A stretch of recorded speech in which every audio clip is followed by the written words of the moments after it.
স্বাগতম শিক্ষার্থীরা, দর্শন বিভাগ সরকারি সাদত কলেজ, করটিয়া, টাঙ্গাইল।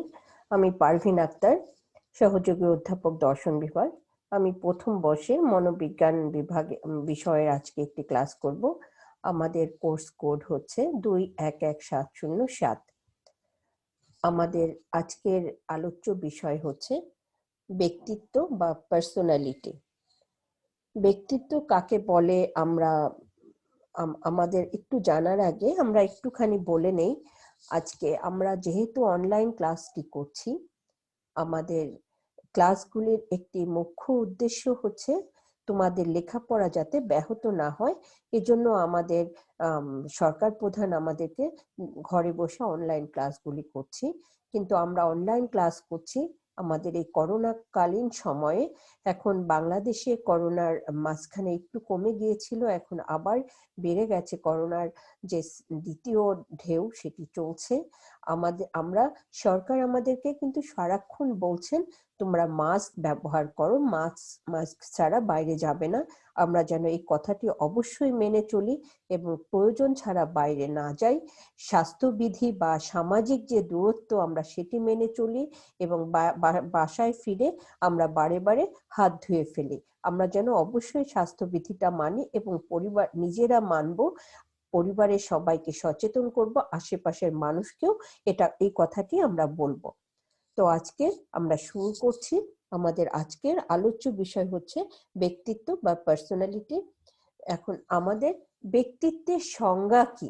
এখন আমাদের ব্যক্তিত্বের সংজ্ঞা আসলে বলতে গেলে ব্যক্তিত্ব আমরা একটুখানি আমাদের জানতে হবে। ব্যক্তিত্ব মানে হচ্ছে সমাজ কাঠামো এবং ব্যক্তিত্ব দুটো কথা একেবারে অঙ্গাঙ্গি ভাবে জড়িত।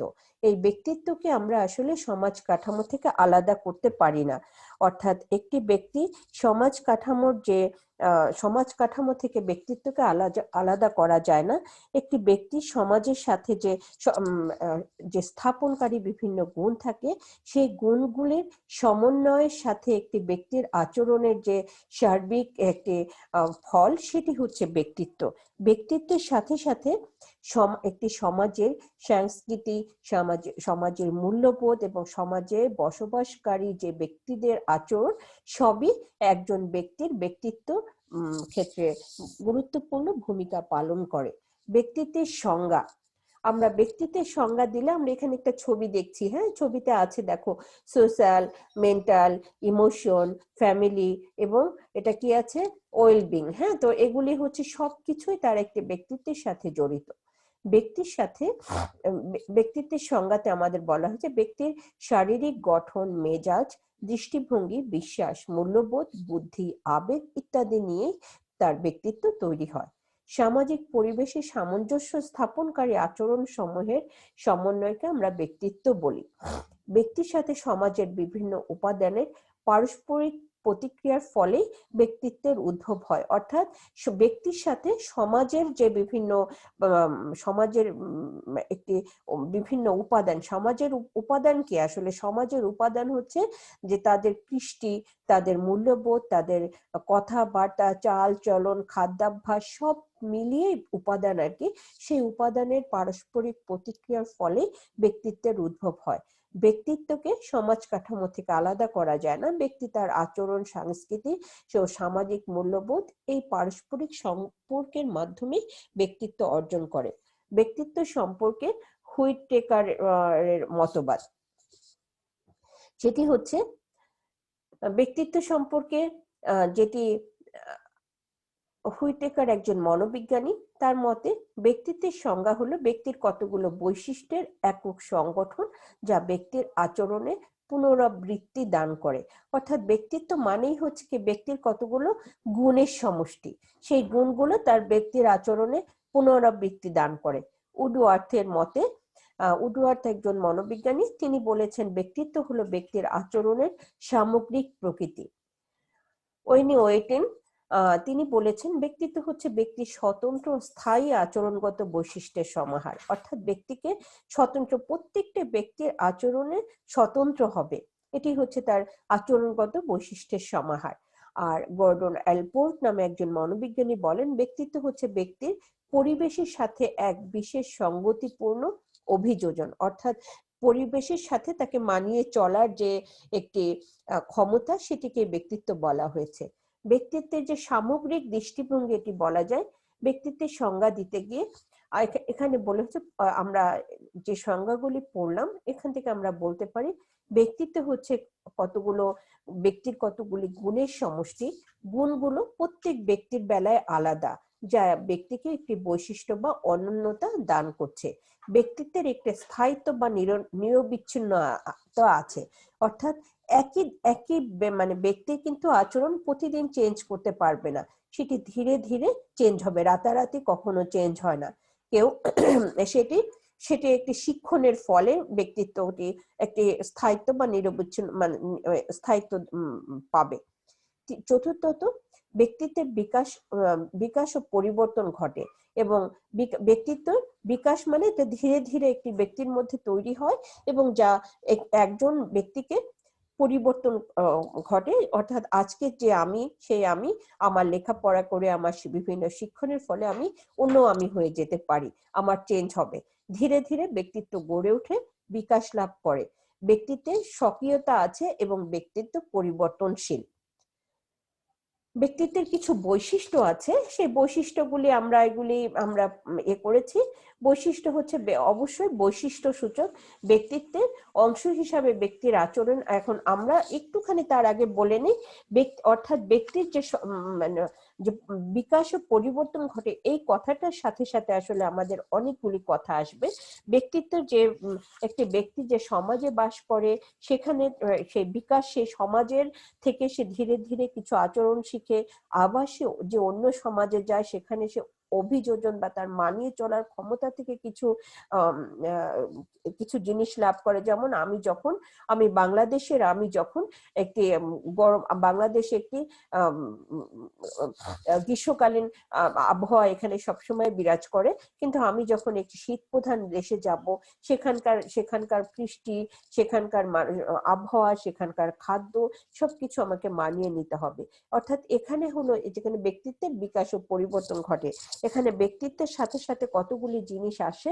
সেই জিনিসগুলি হচ্ছে তার একটি সমাজের থেকে সে লাভ করে, সে কর্তব্য পরায়ণতা, তার সাহস, সহনশীলতা, তার আচরণ, সহযোগিতা, এগুলি সে সমাজ থেকে লাভ করে।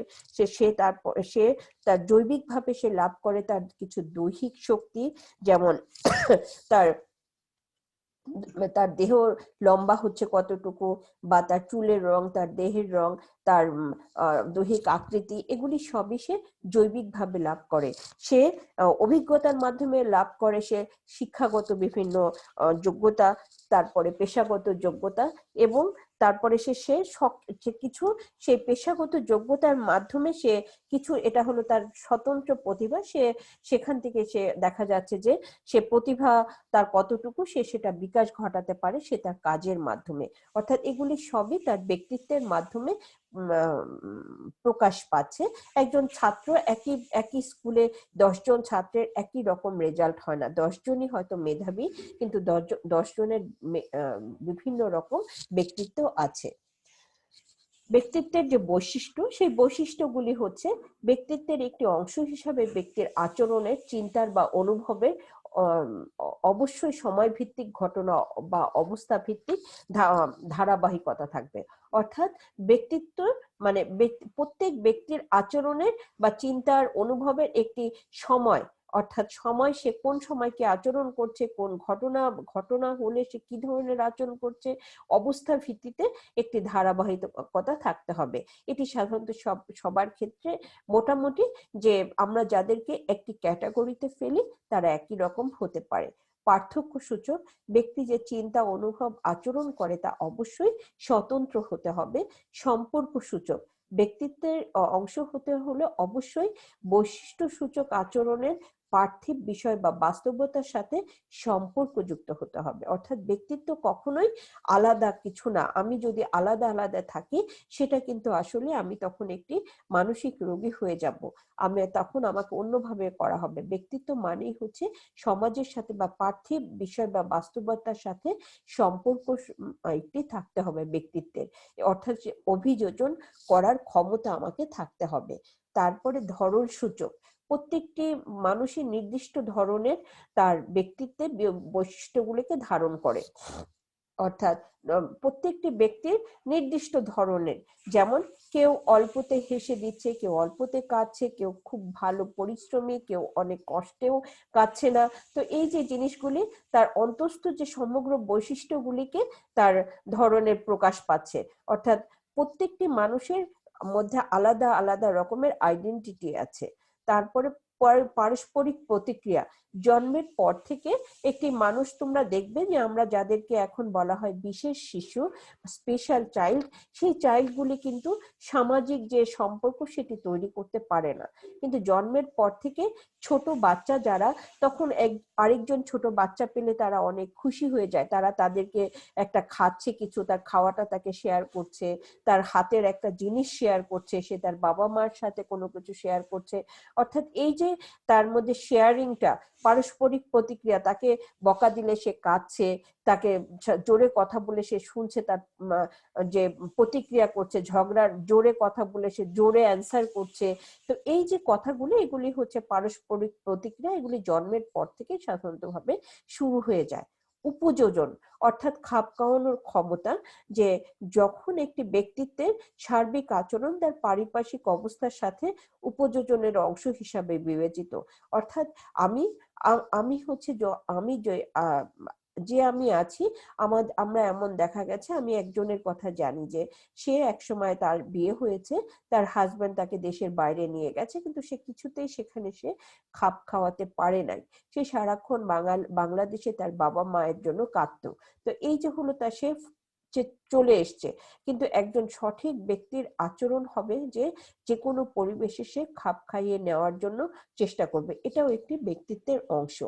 তারপরে দৈহিক এবং মানসিক ঐক্য, যে ব্যক্তিত্বের মানসিক এবং দৈহিক বৈশিষ্ট্যগুলো মিলে একটি সুসামঞ্জস্য রূপ লাভ করে।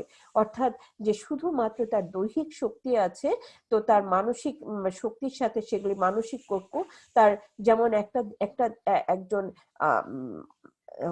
যে যে হলো একজন কুস্তিগির, তার দৈহিক বৈশিষ্ট্যের সাথে সে হলো তার নিজের দেহটাকে ওভাবেই তৈরি করছে। যে একজন রেসলার, তার সাথে সে তার দেহটাকে ওভাবেই তৈরি করছে। এখানে দৈহিক এবং মানসিক একটি ঐক্য থাকে সাধারণত, এটা ব্যক্তিত্বের একটি অংশ। তারপরে পরিবর্তনশীলতা, অর্থাৎ ব্যক্তিত্ব হলো, আমরা আগেই বলেছি, উপযোজন মানে হচ্ছে পরিবেশের সাথে খাপ খাইয়ে নেওয়ার ক্ষমতা। তো সেই খাপ খাইয়ে নেওয়ার জন্য কি হতে হবে? অবশ্যই পরিবর্তনশীলতা, সে পরিবর্তনকে সে মেনে নিবে ব্যক্তি। সবশেষে হলো ব্যক্তিত্ব সামাজিক। ব্যক্তিত্বের আত্মপ্রকাশ সাধারণত সমাজেই হয় এবং সমাজ থেকে ব্যক্তির ব্যক্তিত্ব গড়ে ওঠে। এজন্য ব্যক্তিত্ব অবশ্যই একটি সামাজিক প্রক্রিয়া। ব্যক্তিত্ব বিকাশের উপাদান কি? ব্যক্তিত্ব বিকাশের, তাহলে আমরা এটা বুঝতে পারলাম যে ব্যক্তিত্ব হচ্ছে একটি সামাজিক উপাদানের সাথে মানুষের একটি ব্যক্তির আচরণের একটি সংমিশ্রণের ফল হচ্ছে ব্যক্তিত্ব। এই ব্যক্তিত্ব একটি কোনো একজনের মানসিক প্রক্রিয়া ও আচরণের এমন এক স্বতন্ত্র ধরন যা কেবল তার মধ্যে বিদ্যমান থাকবে, যেটি কিনা অন্যদের কাছ থেকে ব্যক্তিকে আলাদা করবে। অর্থাৎ ব্যক্তিত্ব একটি একটি গুণ, সেই গুণটি তাকে অন্যান্য ব্যক্তি থেকে আলাদা করবে। সেটি একটি মানসিক গুণ, সেটি একটি আচরণের একটি স্বতন্ত্র প্রক্রিয়া, এবং সেজন্যই তার ব্যক্তিত্ব আলাদা। এই ব্যক্তিত্ব বিকাশে দু ধরনের উপাদানের কথা মনোবিজ্ঞানীরা বলেছেন। একটি হচ্ছে দৈহিক বা শরীরবৃত্তীয় উপাদান, আর একটি হচ্ছে পরিবেশগত উপাদান, physiological factor and environmental factor. হ্যাঁ, তো এই শরীরবৃত্তীয় উপাদানটা কি, আমরা আজকে দুটো উপাদান আলোচনা করব। শরীরবৃত্তীয় উপাদান বা ফিজিওলজিক্যাল ফ্যাক্টরটা কি? মানুষের দৈহিক অবয়ব, অর্থাৎ তার ব্যক্তিত্ব গঠনে একটি গুরুত্বপূর্ণ উপাদান। ব্যক্তির আকার, উচ্চতা, আচরণ হচ্ছে শরীরবৃত্তীয় উপাদান। শরীরবৃত্তীয় উপাদান হচ্ছে মানুষের দৈহিক ও অবয়ব, তার ব্যক্তির আকার কেমন, উচ্চতা কেমন, আচরণ কেমন। অর্থাৎ আমরা জানি যে দেখো, আমরা যখন জার্মানির লোকদের দিকে তাকাই তারা অনেক উঁচু, হ্যাঁ, আবার চাইনিজ লোকদের দিকে তাকাই তারা মোটামুটি সবাই একটু একই ধরনের উচ্চতা সম্পন্ন, তাদের চোখ, তাদের নাক, তাদের গায়ের রং সবই তার মধ্যে, তাদের আচরণ সবকিছু দেখে আমরা আলাদা করতে পারি। অর্থাৎ শরীরবৃত্তীয় উপাদানগুলি মানুষের ব্যক্তিত্ব বিকাশে গুরুত্বপূর্ণ ভূমিকা পালন করে। জার্মান মনোবিজ্ঞানী ক্রেসমার মানুষের মেজাজের সঙ্গে দৈহিক গঠনের একটি সম্পর্ক আছে বলে মনে করেন। তিনি শরীরবৃত্তীয় উপাদান করতে গিয়ে তিনি মানুষের মেজাজের কথা বলেছেন।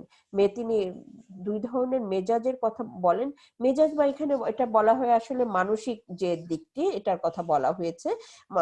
সেই একটি হলো সাইক্লয়েড, একটি হলো স্কিজয়েড। হ্যাঁ, তো তিনি বলেছেন যে সাইক্লয়েড বা যে মেজাজ বা মনোভাব আর কি, তাদের সাইক্লয়েড মেজাজের ব্যক্তিরা সাধারণত আবেগ চঞ্চল, উল্লসিত ও অস্থির হয়। হ্যাঁ, অর্থাৎ তারা সাধারণত খুবই চিৎকার চেঁচামি আনন্দ অনুভব করে। এদের মনোভাব খুবই দ্রুত পরিবর্তন হয়। এরা খাটো, গোলগাল এবং মেদবহুল হয় বলে তিনি মনে করেন। আর স্কিজয়েড ব্যক্তিরা সাধারণত অন্তর্মুখী ও সামাজিক সম্পর্ক বিমুখ হয়। এরা সাধারণত একটু ঘরোয়া হয়, তারা সাধারণত বাইরে যেতে চায় না বলে তিনি মনে করেন। আসলে এই কথাটি স্কিজয়েড মেজাজের ব্যক্তিরা তিনি বলেছেন লম্বা, হালকা পাতলা গড়নের হয়। তো তিনি আসলে আমরা এই ক্রেসমারের যে কথাটি আমরা এটা বলবো, ক্রেসমার ছিলেন একজন মনোবিজ্ঞানী। তাকে 260 জন লোকের কাছে, মানসিক রোগীকে তাকে পরীক্ষা করতে বলা হলো। তিনি 260 জন রোগীকে পরীক্ষা করে দেখলেন যে এদের মধ্যে 185 জন হলো ম্যানিক ডিপ্রেসড, হ্যাঁ, তাদেরকে, এবং আর 175 জন ছিল স্কিজয়েডে আক্রান্ত। হ্যাঁ, স্কিজয়েড ব্যক্তিরা সাধারণত অল্প বয়স্ক হয় এবং তারা লম্বা এবং হালকা পাতলা গড়নের হয়। তিনি তাদের ওই 260 জনকে পরীক্ষা করে দেখলেন, তিনি একটি কথা বললেন। তো এখন আসলে এটার কোনো বৈজ্ঞানিক ভিত্তি নাই, তবে তিনি হলো যে এই যে যারা স্কিজয়েড মেজাজের লোকদের কথা বলেছেন, এবং এই সাইক্লয়েড লোকরা হলো বলেছেন গোলগাল, মেদবহুল দেহের অধিকারী। এই এই এই জিনিসগুলিকে তিনি আসলে ঠিক মতন সমন্বয় করতে পারেন নাই। কারণ দেখা গেছে খাটো, গোলগাল চেহারার লোকরাও অনেক সময় সামাজিক সম্পর্ক বিমুখ হয়। তারা একটু তারা ব্যাধিগ্রস্ত বা যে অন্তর্মুখী স্কিজয়েড এর একটা মানসিক রোগী আর কি বলা হয়েছে। তো তারা ডিপ্রেসড হয়। তো এরাও হতে পারে। তিনি আসলে এটার কোনো বৈজ্ঞানিক ভিত্তি নেই, তিনি এটা বলেছিলেন। ক্রেসমারের ন্যায় শেলডন নামের একজন মনোবিজ্ঞানী, তিনি 1940 সালে ব্যক্তিত্বের একটি শ্রেণী বিভাগ করেছেন। তিনি ক্রেসমার করেছিলেন মানুষের মেজাজ বা মনোভাবের ভিত্তিতে, আর তিনি করলেন হলো শারীরিক গঠন এবং গুণাবলী অনুসারে মানুষকে গঠনকে তিনি 3 ভাগে ভাগ করেছেন। একটি হলো এন্ডোমরফি, মেসোমরফি, একটোমরফি। এন্ডোমরফি লোকেরা সাধারণত তিনি বলেছেন, দেখো এখানে আমরা 3 ধরনের লোক দেখছি, এরা লম্বা, এরা একটু মোটা সোটা, এরা একটু পেশিবহুল। হ্যাঁ, তিনি এভাবে বলেছেন যে এই এন্ডোমরফি লোকরা একটু লম্বা, শুকনা হয়, এরা একটু মেদবহুল হয়, আর এরা হচ্ছে পেশিবহুল হয়। আমরা দেখছি ক্রেসমার এই বিভিন্ন লোকদেরকে তিনি বললেন যে গড়ন অনুসারে তিনি 3 ভাগে ভাগ করেছেন। আর শেলডন এই সব গুণাবলীকে 3 শ্রেণীতে ভাগ করেছেন। একটি হচ্ছে ভিস্ট্রোটোনিয়া, অর্থাৎ এরা ভিস্ট্রোটোনিয়া হচ্ছে তিনি এই লম্বা লোকদেরকে তিনি মানুষের গুণগুলিকে নিয়ে তিনি মানুষকে 3টি শ্রেণীতে ভাগ করেছেন।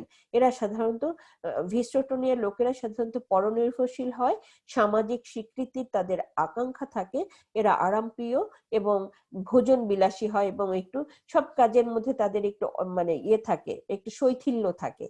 আর সোমোটোটোনিয়া লোকেরা আত্মপ্রতিষ্ঠার তারা খুবই নিজেদেরকে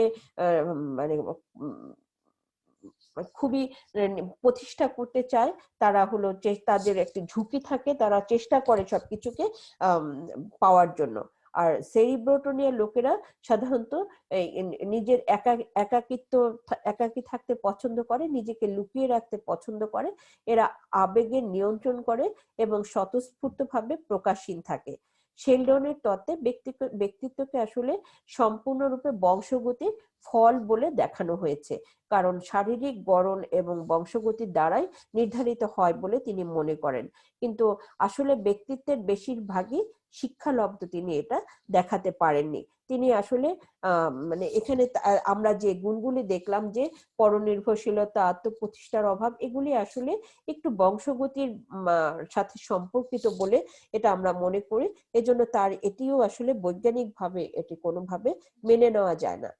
ও সরি, আমার আসলে এখানে যে এন্ডোমরফি লোকেরা, এখানে দেখো এন্ডোমরফি লোকদের বলা হয়েছে মেদবহুল, নরম ও গোলগাল শরীর বিশিষ্ট। মেসোমরফি লোকদের অস্থি ও পেশির প্রাধান্য বেশি। অ্যাক্টোমরফি লোকেরা লম্বা, সরু, অস্থি এবং হালকা শরীরের হয়। শিশুর দৈহিক বিকাশের সঙ্গে কতগুলো শরীরবৃত্তীয় পরিবর্তন দেখা দেয় এবং এর ফলে তার ব্যক্তিত্বের বিকাশ ঘটে। এখন এই ব্যক্তিত্বের বিকাশে কতগুলো অন্তঃক্ষরা গ্রন্থির ভূমিকা রয়েছে বলে তিনি মনে করেন। অন্তঃক্ষরা গ্রন্থিগুলি কি? আমরা জানি পিটুইটারি গ্রন্থি, থাইরয়েড গ্রন্থি, অ্যাড্রিনাল গ্রন্থি, এগুলিও আসলে শরীরবৃত্তীয় যে তার ব্যক্তিত্বকে গঠনে সাহায্য করে। এখন ব্যক্তির শারীরিক গঠন, স্বাস্থ্য, মেজাজ, চেহারা ইত্যাদি ব্যক্তির অন্তঃক্ষরা গ্রন্থিগুলোর কার্যাবলীর উপর অনেকাংশে নির্ভরশীল। যেমন আমরা দেখি কিছু কিছু মানুষ অনেক লম্বা হয়, কেউ অনেক খাটো হয়, কেউ অনেক যে তার পিঠে একটি শারীরিকভাবে সে কেউ কানে কম শুনে, এগুলি হচ্ছে তার বিভিন্ন রকম গ্রন্থির ফল। তাই অন্তঃক্ষরা গ্রন্থিগুলোর হরমোন এবং নিঃসরণের পরিমাণ কম বা বেশি হওয়ার ফলে অনেকের দৈহিক এবং মানসিক পরিবর্তন হয়, যা ব্যক্তিত্বের বিকাশকে প্রভাবিত করে। ব্যক্তিত্বের বিকাশে শারীরিক গঠন ও কর্ম পদ্ধতি নিয়ন্ত্রিত হয় পিটুইটারি গ্রন্থি, অ্যাড্রিনাল গ্রন্থি ও থাইরয়েড গ্রন্থি দ্বারা। এই পিটুইটারি গ্রন্থিটি আসলে থাকে মস্তিষ্কের নিম্ন অংশে। এর একটি সামনের দিক থাকে, একটি পিছনের দিক থাকে। যে এখন এই সামনের দিকটি পিটুইটারি গ্রন্থির দ্বারা ব্যক্তি লম্বা হবে না খাটো হবে তা নির্ধারণ করে। অর্থাৎ এই পিটুইটারি গ্রন্থির যদি রসটা যদি কম বেশি হয় তাহলে এখানে ব্যক্তি খাটো হয়, যদি অনেক বেশি রস নিঃসরণ হয় তাহলে সে অনেক বেশি লম্বা দৈত্যের মতন হয়ে যায়। অ্যাড্রিনাল গ্রন্থির উপর নির্ভর করে ব্যক্তির মানে যেটি সজীবতা, কর্মস্পৃহা বা উৎসাহ ইত্যাদি। অর্থাৎ কোনো কাজে আমরা আগ্রহ পাই না, আমাদের ঘুম পায়, তো এটি অ্যাড্রিনাল গ্রন্থির যে হরমোনের যে রসগুলি সেগুলির উপরে নির্ভর করছে। আর থাইরয়েড গ্রন্থি হলো মূলত ব্যক্তি স্থূল হবে না কর্মচঞ্চল হবে তা নির্ধারণ করে। অর্থাৎ তাহলে আমরা দেখতে পেলাম যে একটি ব্যক্তির ব্যক্তিত্বে তার শারীরিক গড়ন যেমনি ভাবে আসছে এবং সেখানে তার মনোভাব আসছে, তার যে বিভিন্ন হরমোনাল যে রসগুলি নিঃসরণ হয় সেই রসগুলিও এখানে তার ব্যক্তিত্ব গঠনে কাজ করছে। ব্যক্তিত্বের আরেকটি উপাদান আছে, সেটি হলো পরিবেশগত উপাদান। এই পরিবেশগত উপাদান যে অর্থাৎ একটি ব্যক্তি যে পরিবেশে, শিশু যে পরিবেশে লালিত পালিত হচ্ছে এবং সে যে অভিজ্ঞতা অর্জন করছে তার পরিবেশ থেকে, সেই পরিবেশটাকে তার বলা হচ্ছে পরিবেশগত উপাদান। এই পরিবেশগত উপাদানকে দুভাগে ভাগ করা হয়েছে, একটি হচ্ছে প্রাকৃতিক পরিবেশ, একটি হচ্ছে সামাজিক পরিবেশ। প্রাকৃতিক পরিবেশ কাকে বলে? প্রাকৃতিক পরিবেশের পার্থক্যের কারণে ব্যক্তিত্বের পার্থক্য লক্ষ্য করা যায়। অর্থাৎ একটি জলবায়ু, গাছপালা, জীবজন্তু, খাদ্য ইত্যাদি ব্যক্তিত্বের উপর প্রভাব বিস্তার করে। যেমন এখানে আমরা একটি ছবি দেখছি, চা বাগানের একটি ছবি। তো এখানকার হচ্ছে মানুষের জীবনযাত্রা আর ঢাকা শহরের মানুষের জীবনযাত্রা কিন্তু আলাদা। পার্বত্য অঞ্চলের মানুষের জীবনযাত্রা যেমন, তেমনি ভাবে হিমালয় পর্বতের পাদদেশে নেপালের মানুষের জীবনযাত্রা একটু অন্যরকম হবে। শীত প্রধান দেশের জীবনযাত্রা একরকম, মরুভূমির মানুষের জীবনযাত্রা অন্যরকম। অর্থাৎ প্রাকৃতিক পরিবেশ ব্যক্তিত্ব বিকাশে অন্যতম গুরুত্বপূর্ণ ভূমিকা পালন করছে।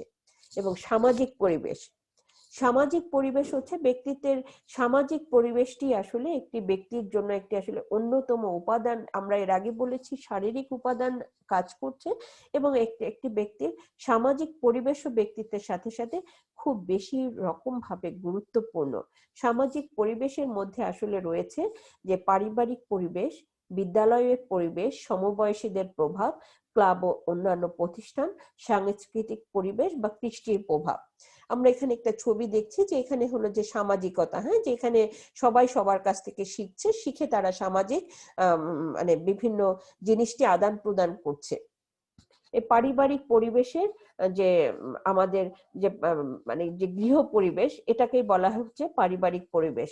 শিশুর বিকাশের ক্ষেত্রে পারিবারিক পরিবেশ আসলে অনেক বেশি গুরুত্বপূর্ণ। শিশুটি যে পরিবারে বাস করছে সেখানে আমরা একটি গল্পের অবতারণা করি এখানে। সেই গল্পটি হচ্ছে একজন একজন একটি বালক, সে এক সময় তাকে সে অপরাধ করেছে, তাকে বিচারক মৃত্যুদণ্ড শাস্তি প্রদান করেছে। তার মা তার জন্য কাঁদছে, যে তখন বিচারক তাকে তার অপরাধের বিচার করে শাস্তি স্বরূপ তাকে মৃত্যুদণ্ড প্রদান করেছে। তখন সেই শিশুটি, সেই বালকটি জোরে চিৎকার করে বলছে, মা আজকে তুমি কাঁদছো? তো আমি কিন্তু আজকে একদিনে আমি এই অপরাধীটা হই নাই। আমি যখন ছোটবেলায় ছোট ছোট অপরাধ করেছি, তুমি কিন্তু তখন আমাকে শাসন করো নাই। আমি আস্তে আস্তে বড় অপরাধী তৈরি হয়েছি, সেজন্য আজকে আমাকে মৃত্যুদণ্ড প্রদান করলো, এটার জন্য তুমি দায়ী। তো এই যে হলো অর্থাৎ পারিবারিক পরিবেশ, যে একটি শিশু প্রাথমিক জ্ঞান পাচ্ছে তার মাতা পিতার কাছ থেকে, তার সমাজের কাছ থেকে, সে তার পরিবার থেকে, তার যে পরিবারে বেড়ে উঠছে সেখানেই সে শিখছে। প্রথম শিক্ষা প্রতিষ্ঠান হলো একটি শিশুর তার পরিবার। সেখান থেকে তার আত্মবিশ্বাস তৈরি হয়, তার লেখাপড়ার তৈরি হয়, তার আচরণ, তার যে টোটাল যে একটা মানুষ কিভাবে তৈরি হবে সবই সে তার পরিবারের কাছ থেকে শিখে। সেই অর্থাৎ সুস্থ সবল ব্যক্তিত্ব গঠনের জন্য যে গৃহের যে পরিবেশ মনোরম, স্বাস্থ্যকর এবং স্নেহ এবং সম্প্রীতিপূর্ণ যেরকম হয়, সে সবই আসলে সে তার পরিবার কাছ থেকে শিখে যায়। বিদ্যালয়ের পরিবেশ, একটি শিশু আমরা জানি সে প্রথম থেকেই লেখাপড়া শিখে স্কুলে যায়। স্কুলের শিক্ষক শিক্ষিকার যে আচরণ, তা থেকেও একটি শিশু অনেক বেশি শিক্ষা লাভ করে। স্কুলের যে শিক্ষা প্রতিষ্ঠানের যে আচরণ, নিয়ম শৃঙ্খলা ইত্যাদি, তাকে নিয়ম নিষ্ঠা সবই সে ছোটবেলায় স্কুল থেকেই সে শিখে, স্কুল এবং বিভিন্ন শিক্ষা প্রতিষ্ঠান থেকে শিখছে। এজন্য এগুলি তার ব্যক্তিত্ব বিকাশে একটি গুরুত্বপূর্ণ ভূমিকা পালন করছে। এবং সমবয়সীদের প্রভাব, এখানে একটি সমবয়সী বলতে বলা হচ্ছে যে সে যাদের সাথে বেড়ে উঠছে, সেই বেড়ে ওঠা তার বন্ধু বান্ধবগুলি, সেখানে সে দেখা যাচ্ছে যে শিশু কিভাবে তার অনেক কিছু এটা হলো পারস্পরিক মিথস্ক্রিয়া মাধ্যমে আমরা নতুন নতুন কিছু শিখছি। আমি কিছু শিখছি, আমার কাছ থেকে কেউ কিছু শিখছে, এই মিথস্ক্রিয়ার ফলেই সে শিখছে। এখন এই মিথস্ক্রিয়া সে কার সাথে মিশছে, এই জন্যই বলা হয় যে মানে শিশু যেন প্রথম যাদের সমবয়সীদের কাছ থেকে সে যাদের সাথে মিশে, সেখান থেকে সে অনেক কিছু, সে সংবেদনশীল হয়, সে আদর্শবান হয়, সে তাদের কাছ থেকে কোনো কিছু সহায়তা পেলে সে নিজেকে অনেক বেশি আত্মবিশ্বাসী হয়ে তৈরি হয়। তারপরে সংস্কৃতি বা কৃষ্টির প্রভাব, এখানে সংস্কৃতি বা কৃষ্টির মধ্যে আছে ক্লাব এবং অন্যান্য প্রতিষ্ঠান, এবং আরেকটি আছে সংস্কৃতি বা কৃষ্টির প্রভাব। আমরা এখন রিসেন্ট একটি খবর হলো দিয়াগো ম্যারাডোনা মারা গেছেন। দিয়াগো ম্যারাডোনার যে জীবনী, আমরা জানি সে আর্জেন্টিনার একজন ফুটবল প্লেয়ার। তো তিনি একটি খুবই দরিদ্র ফ্যামিলিতে জন্মগ্রহণ করেছিলেন, কিন্তু একসময় তিনি ফুটবল খেলে অনেক বেশি নাম করেছেন। তো এইখানে হলো যে এই যে দিয়াগো ম্যারাডোনা একদিনেই তৈরি হয়নি। সেই দিয়াগো ম্যারাডোনা যে ফুটবল প্লেয়ার, সে তাকে প্রতিষ্ঠান তাকে তৈরি করেছে, সে নিজে প্রতিভাবান ছিল, তার চর্চা, তার সবকিছু তাকে এই পর্যায়টা নিয়ে এসেছে। এবং সংস্কৃতি বা কৃষ্টির প্রভাব, যে একটি সমাজের সংস্কৃতি কেমন। আমরা বলি জাপানিজের আচরণ এরকম, আমেরিকানদের আচরণ এরকম, বাঙালিদের আচরণ এরকম, অর্থাৎ এখানে তাদের যে একটি কৃষ্টিগত যে একটি ইয়ে রয়েছে, রীতিনীতি রয়েছে, সেই রীতিটাই একটি মানুষকে তৈরি করছে যে তার সে কেমন আচরণ করবে, তার আচরণ, তার সে কেমন কাপড় পরবে, সে কেমন করে কথা বলবে, সবকিছুর মধ্যে একটি সংস্কৃতি বা কৃষ্টি রয়েছে। যেমন বাংলাদেশের যে সংস্কৃতি, সেখানেও কিন্তু কতগুলি উপসংস্কৃতি রয়েছে। যেমন চিটাগাং এর মানুষের কথাবার্তা, আচার আচরণ আলাদা, আবার নোয়াখালীর মানুষের আচার আচরণ আলাদা, আবার খুলনার মানুষের আচার আচরণ আলাদা, অর্থাৎ আবার পার্বত্য অঞ্চলের মানুষের আচার আচরণ আলাদা। এগুলো হলো উপসংস্কৃতির। সংস্কৃতি একটা দেশেরই টোটাল কালচার, কিন্তু এই সংস্কৃতির মধ্যে বিভিন্ন উপসংস্কৃতি রয়েছে, যা একটি দেশেরও বিভিন্ন রকম, বিভিন্ন এলাকার সংস্কৃতি বিভিন্ন রকম হয়ে থাকে। এটাও ব্যক্তিত্ব বিকাশে প্রভাব পড়ে। অভিজ্ঞতা এবং ধর্ম, অর্থাৎ একটি ব্যক্তি কেমন ভাবে তৈরি হবে সেগুলি সে অভিজ্ঞতা লাভ করে তার সমাজ থেকে। সেই সমাজে সমাজ থেকে সে যে অভিজ্ঞতা লাভ করলো সেটি সে প্রয়োগ করে সে তার ব্যক্তিত্বকে বোঝা যায়। যেমন একজন আমাদের যে অভিজ্ঞতার ক্ষেত্রে সে যে শিক্ষা লাভ করেছে, সেই শিক্ষাটা থেকে সে তার কর্ম সম্পাদন করে থাকে, এবং সেখানে তার, যেমন আমরা বলি একজন শিক্ষকের তার পেশা, তার ব্যক্তিত্ব একরকম, একজন যে যিনি বিক্রয় কর্মী তার ব্যক্তিত্ব আরেক রকম হবে। এখানে অভিজ্ঞতাটি একটি বড় ভূমিকা পালন করছে। ধর্মের ক্ষেত্রেও এখানে আসলে যে বিভিন্ন ধর্মের মানুষকেও তার ব্যক্তিত্ব বিকাশে বিভিন্ন রকম উপাদান আছে।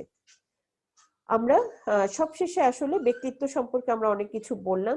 আসলে পরিশেষে আমরা বলতে চাই যে ব্যক্তিত্ব আসলে, এর আগেও আমরা বলেছি যে সমাজ কাঠামো থেকে ব্যক্তিত্বকে আলাদা করা যায় না। সমাজের সাথে ব্যক্তিত্ব অঙ্গাঙ্গিভাবে জড়িত। একজন মানুষের বেড়ে ওঠার পরিবেশ তার ব্যক্তিত্ব বিকাশের প্রধান ক্ষেত্র, এবং বেড়ে উঠছে সে সমাজের মানুষের সবকিছু সে গ্রহণ করছে। এবং তবে ব্যক্তিত্ব হলো পরিবর্তনশীল। ব্যক্তিত্ব সবসময় যে একই রকম থাকবে এটা আমরা বলতে পারি না। আমরা আজকের মতন ক্লাসটি শেষ করছি। তোমরা ভালো থাকো, স্বাস্থ্যবিধি মেনে চলো। আল্লাহ হাফেজ। ব্যক্তিত্বের আমরা নেক্সট একটি ক্লাস করব। ব্যক্তিত্বের আজকে আমরা করলাম ব্যক্তিদের উপাদান, এরপর আমরা ব্যক্তিত্বের যে পরীক্ষা কিভাবে করা যায় আমরা এই ক্লাসটি করব। আজকে আমাদের ব্যক্তিত্বের উপর আমাদের দুটো ক্লাস আছে, আমরা একটি ক্লাস আজকে করলাম। ইনশাআল্লাহ ভালো থাকো, সুস্থ থাকো। আজকের মতন আমরা ধন্যবাদ জানিয়ে ক্লাসটি শেষ করছি। আল্লাহ হাফেজ।